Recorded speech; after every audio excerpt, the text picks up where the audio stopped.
Bien, cuando iniciemos la programación de la aplicación, uno de los primeros procesos es definir la estructura de la base de datos. Eso es lo, digamos que de lo primero. Eh, que previamente pues ya debemos de tener los nombres y los nombres de las tablas y los campos. Bien, vamos a abrir el archivo db.dart que tenemos aquí, db.dart. A ver, ya, más bien ya lo tenemos abierto, pero vamos a analizarlo. Aquí tenemos una función que se llama processDB. Bueno, dentro de esta es una clase más bien. Aquí hay una función que se llama OpenDB, abrir la base de datos. Ejecutamos esta instrucción Open Database. Si no existe la base de datos, se crea. Este es el nombre de la base de datos.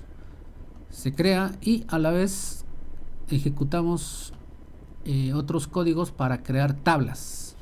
Database, ejecutar, crear tabla, y aquí es el nombre de las tablas.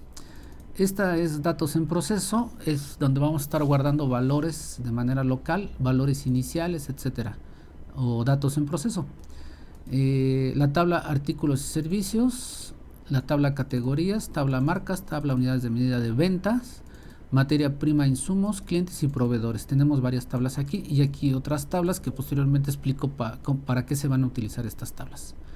Bien, ahora en el caso del desarrollo que estamos haciendo, vamos a usar algunos campos en todas las tablas que posteriormente explico para qué son. Bien, aquí tenemos el primer campo, así es como se define. Abrimos paréntesis y obviamente al final hay un cierre de paréntesis, al final de cada tabla. Aquí está el cierre de paréntesis. Y definimos el nombre. Este es el ID autonumérico de tipo entero y le estamos indicando que es la llave privada. Primary key.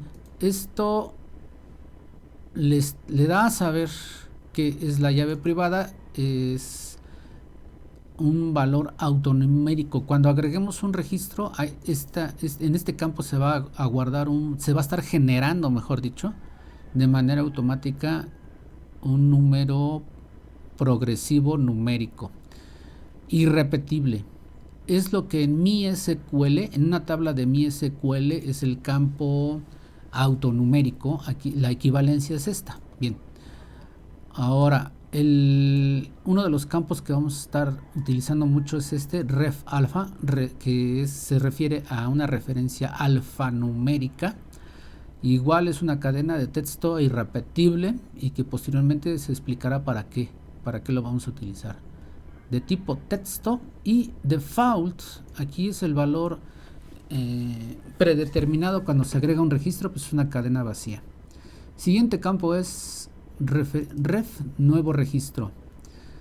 Es una referencia que vamos a grabar cuando el registro es nuevo, cuando se ha descargado de internet, cuando se ha modificado, etcétera. De valor entero, default, 0. Es para poder referenciar si el registro es nuevo, si el usuario lo modificó o si se recibió de la aplicación web el dato. Bien, el siguiente campo es referencia de envío de tipo entero, default 0. Esta referencia de envío es, si es 0, es que no se ha enviado a la aplicación web el registro. 1, si ya fue enviado a la aplicación web. Bien, estos tres campos, ref alfa, referencia nuevo registro, ref envío, son para controlar, identificar y controlar el estatus de un registro. Y posteriormente pues ya vienen los otros campos que corresponden a la tabla, ¿no? Al tipo de tabla. Aquí en el caso de del artículo, pues tenemos un ID de la marca, el artículo servicio, la clave, el código de barras, la definición o especificación del campo precio de compra, precio 1, precio 2, precio 3 y así sucesivamente. En el caso de la tabla, por ejemplo, esta de clientes, pues tenemos otros campos que son, por ejemplo, el nombre del cliente, la calle, la colonia, el código postal y así sucesivamente. En estas secciones donde vamos a estar especificando la creación de la estructura de la base de datos y su respectiva tabla. Bien, ahora en el módulo home, que es el que se inicia cuando ahora sí que cuando iniciamos la aplicación, cuando la abrimos, este módulo es este home, y vamos a observar lo siguiente. Aquí empieza el primer widget. A ver, regresamos. El main es el primero que se abre, pero no muestra una interfaz gráfica, solamente indica cuáles son los módulos y las rutas de los módulos que forman parte de la aplicación, el archivo main. Bien, y dice que va a inicializar con el módulo home, que es este. Es el segundo archivo, pero es el que ya tiene interfaz gráfica, es decir, este. Sí. Ahora, cuando se inicia este módulo home, lo primero que está haciendo es, en esta sección, está ejecutando una función futura. Bueno, luego vemos el efecto que es un procedimiento futuro. Quiere decir que, bueno, más bien quiere decir que se va a estar ejecutando y solamente va a continuar cuando el proceso haya terminado. En este caso, el proceso es crear la base de datos. processdb.verifrex en db. Voy a oprimir la tecla control de teclado y darle clic a esta función para que me lleve directo a la función. Y es aquí, en db-dart, abre automáticamente db-dart y dice, esta es la función. ¿Y qué estamos haciendo aquí? Pues estamos llamando a otra función que es OpenDB, que es la que acabamos de ver del lado derecho. Dice database white, quiere decir que, bueno, este es igual, es un procedimiento futuro que está esperando a que se ejecute este proceso. OpenDB llama a otra función, o sea, en home estamos llamando a esta función, y esta función al iniciar ejecuta otra función que es esta OpenDB, que es la que está aquí del lado derecho, es decir, la que crea la estructura. Lo que está haciendo al ir aquí es verificar si existe o no existe la base de datos. Si no existe, crea la base de datos y obviamente crea las tablas. Bien, ya creó las tablas, pero no tienen registros. En el momento de la creación de las tablas, obvio o lógicamente no tiene registros. Posteriormente, aquí entonces ya hacemos una validación. Si el total de registros es igual a 0, entonces estamos insertando primeramente un registro único. Esta es otra función, la cual inserta registros.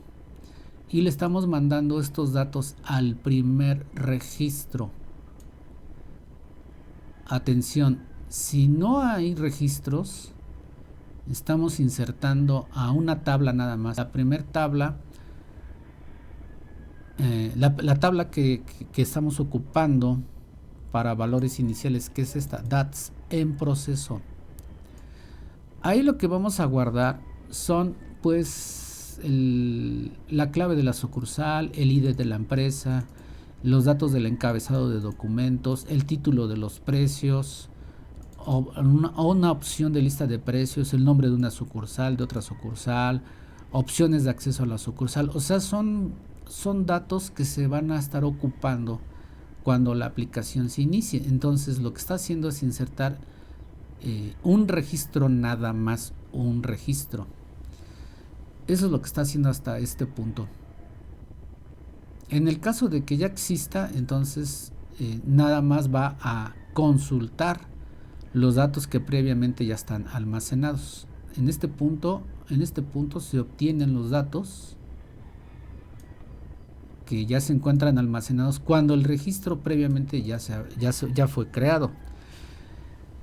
Y bueno, luego vemos prácticamente cómo funciona, cómo hacemos uso de esta tabla. Ahorita nada más será indicar en dónde, lo importante, vamos, de este video es no comprender claramente todo lo que acabo de explicar, simplemente es saber que hay una sección en donde se crea una base de datos y se crean tablas, y que cuando iniciamos la aplicación estamos llamando al archivo home y que el archivo home lo primero que va a hacer es verificar que ya exista la base de datos. Si no existe, la va a crear y va a crear una tabla y va a insertar un primer registro en el cual se van a almacenar ciertos valores que posteriormente vamos a ver a detalle en otro video.